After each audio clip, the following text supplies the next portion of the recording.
TDP Mantralayam నియోజకవర్గం incharge రాఘవేంద్రారెడ్డిని నూతనంగా ఎన్నికైన మంత్రాలయం మండల అధ్యక్షుడు గోపాల్రెడ్డి కలిశారు. ముందుగా అందరికీ వినాయక చవితి శుభాకాంక్షలు తెలియజేస్తూ తాను 1983 నుంచి పార్టీ కోసం కష్టపడినందుకు తనను గుర్తించి మండల అధ్యక్షుడు పదవిని ఇచ్చినందుకు సంతోషం వ్యక్తపరుస్తూ కృతజ్ఞతలు తెలిపారు.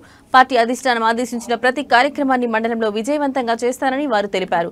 పార్టీ కోసం కష్టపడిన వారందరికీ కూడా పదవులు వస్తాయని వారు అన్నారు.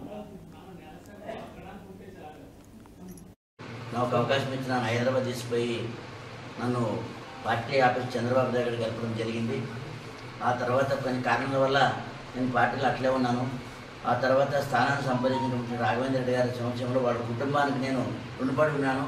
నా ప్రతినిధులను మెచ్చి నేను వాళ్ళ కుటుంబ సభ్యునిగా భావించి నాకు ఒక మండల పార్టీ బాధ్యతలు అప్పగించినందుకు వారికి శిరస్సు పంచి మండలంలో తెలుగుదేశం పార్టీకి నేను ఎప్పుడు కృతజ్ఞతగా భద్రగా ఉంటాను. వాళ్ళ యొక్క కుటుంబాల యొక్క అన్ని మాటలు వాళ్ళని ముఖ్యంగా మండల పార్టీ కోసం ప్రజల కోసం అయితే రైతుల కోసం అయితేనేమి పార్టీ మనుగడ కోసం ముఖ్యంగా గ్రామం వాళ్ళ ఆధ్వర్యంలో వాళ్ళ అనుమతి పొంది ముగ్గురు అన్నదమ్ములు మా అనుమతి పొంది గ్రామాన్ని తిరిగి తెలుగుదేశం పార్టీకి పూర్వ వైభవం తీసుకొస్తారని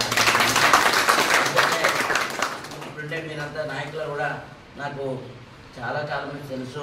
అందరూ నేను బంధుత్వం ఉంది కాబట్టి నన్ను అందరూ చూసినారు కాబట్టి నాకు మీరు ఏదైనా సలహాలు ఇచ్చేటటువంటి ధైర్యం ఇస్తే మీ ద్వారా నేను రాఘవేంద్ర సార్కి తెలిపి మన గ్రామ సమస్యలు లేదా మన సమస్యలు తెలుపుకొని మన పార్టీ వైభవం చేసి రాఘవేంద్ర రెడ్డి గారిని ఎమ్మెల్యేగా చేసుకునే బాధ్యత మీ ఎంత తీసుకుంటారని చెప్పి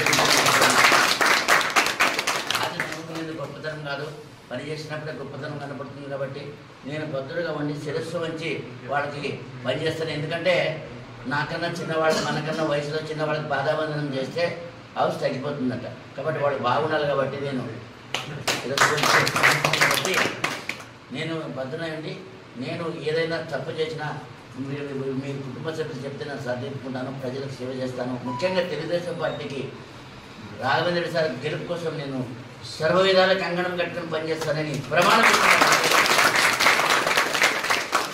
జై చంద్రబాబు, జై తెలుగుదేశం.